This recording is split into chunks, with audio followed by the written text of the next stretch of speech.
Hey, it's King McKay. Today I want to talk about Aaerys II, otherwise known as the Mad King. But does that title really reflect his life? Was he destined to go mad because of his inbred Targaryen genetics?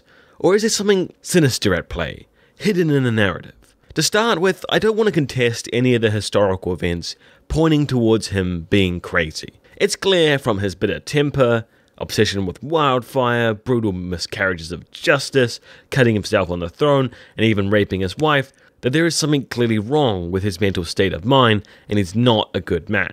So instead, I'm going to start looking at some alternative reasons of how he started to act this way. And that's the key, started. The first 20 years of his reign was stable and successful. He was well liked by all his subjects and best friends with Tywin. So if we want to investigate his growing madness, the best place to look is where his temper begins to sour. So when most characters in the POV are talking about Aaerys, they always say he was very paranoid and saw knives in all the shadows. Now this paranoia was probably the thing that caused him to spiral out of control and get worse and worse. Let's look at one example with Barristan the Bold. The Lord of Duskendale, in defiance to the crown, ceased paying his taxes as he thought they were too high.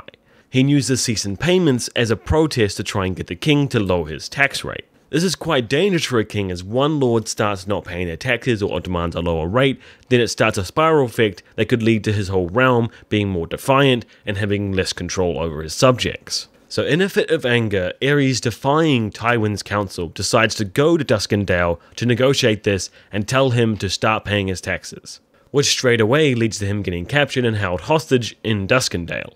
At this point, all the cards seem to be on the Lord's side. He's got the king as hostage, and so he can force the court to do as he wills and lower his taxes because he has such high leverage. What he didn't expect is that Tywin refused. He gathered his armies and marched straight to Duskendale. In reply to this action, the Lord states that he will kill Aaerys at the first sign of assault. So Tywin simply sets up a siege. During the correspondence back and forward, Tywin demands a full surrender of the entire town and handing over the king unharmed, or he'll storm the place and kill everyone inside. The Lord defiantly holds out, hoping that Tywin will give more reasonable terms after more time. Half a year passed, and Tywin doesn't budge at all. The court is angry with him, people are confused why he's not helping out the king and letting him remain a hostage and dignified in Duskendale. But it's so clear that Tywin and much of the other court has given up on the king already. They don't care if he gets killed, they would like him to be killed. There was even a point when someone questioned Tywin's decision for not helping the king, and he points to Rhaegar and says, "We have a king right there." This shows us that they were completely prepared for the king to die and to move on to his son Rhaegar. So Aaerys believing that he's surrounded by all these traitors is not actually that far from the truth. Unfortunately, Sir Barristan Selmy had to be the heroic person he is and performed a solo rescue mission. Barristan scaled the walls unseen at night, making his way to the Dun Fort disguised as a hooded beggar, before scaling those walls as well. He freed King Aaerys and brought him back to the camp safely.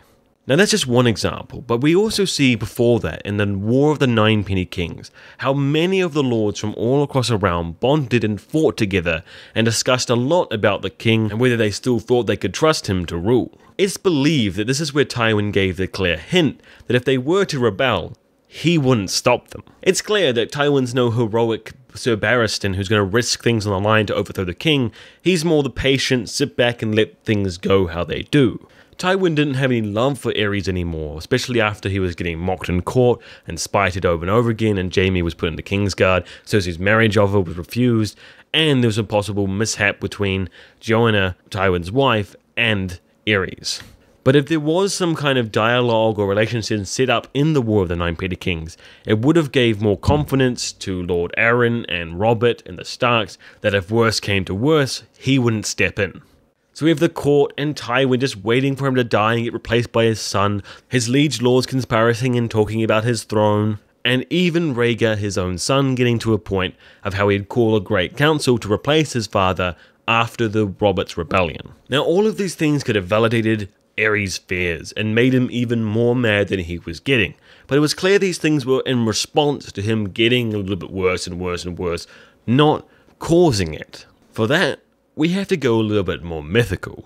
Alright, we're going to make this one a two-parter, so stay tuned if you want to make sure you get part 2. Also, in the meantime, I really want to hear you guys' thoughts on this entire theory, and whether you actually think this is valid or not, what kind of things you think I could be coming towards in the next part, and all that in the comment section below. Also want to throw a huge thanks out to my patrons who have been supporting this channel. There's Anna, Jesse, and Peter. You guys are absolutely awesome.